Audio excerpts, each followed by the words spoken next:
আল্লাহ তোমার কাছে আবদার, তোমার কাছে চাওয়া, তোমার কাছে আরজি, তোমার কাছে ফরিয়াদ। মওলা গো, হয়তো দাঁড়িয়ে মৃত্যু হয়, কারো বসে হয়, কারো শুয়ে হয়, কারো হাঁটাই হয়, কারো ব্যবসায় হয়, কারো চাকরিতে হয়, কারো কোনো না কোনো কারণে হয়। আল্লাহ গো, তোমার কাছে চাওয়া, মৃত্যু যেহেতু একদিন হবে, আমার মৃত্যুটা এমন ভাবে দিও আমার হাঁটুটা ভেঙে থাকবে, আমার কোমরটা ভেঙে থাকবে, কপালটা তোমার দরবারে সিজদায় থাকবে, কপালটা তোমার দরবারে সিজদায় থাকবে। মওলা গো, আমার জবান থেকে সুবহান রাব্বিয়াল আলা বলে তোমার প্রশংসা বের হতে থাকবে। আমি নামাজের জগতে হারিয়ে যাব, তোমার কুদরতি কদমে সিজদায় লুটে পড়া অবস্থায় আমার জানটা যদি বের হয়ে যায়, আমার এই জান যাওয়াটাও আমার জন্য নিয়ামত হয়ে যাবে। সুবহানাল্লাহ।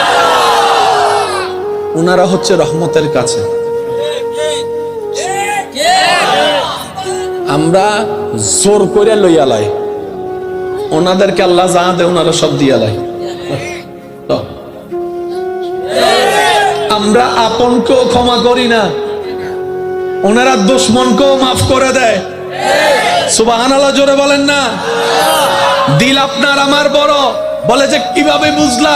কই আত্মীয়রা যে খাওয়া খাওয়াইছে, বন্ধুরা খাওয়াইছে।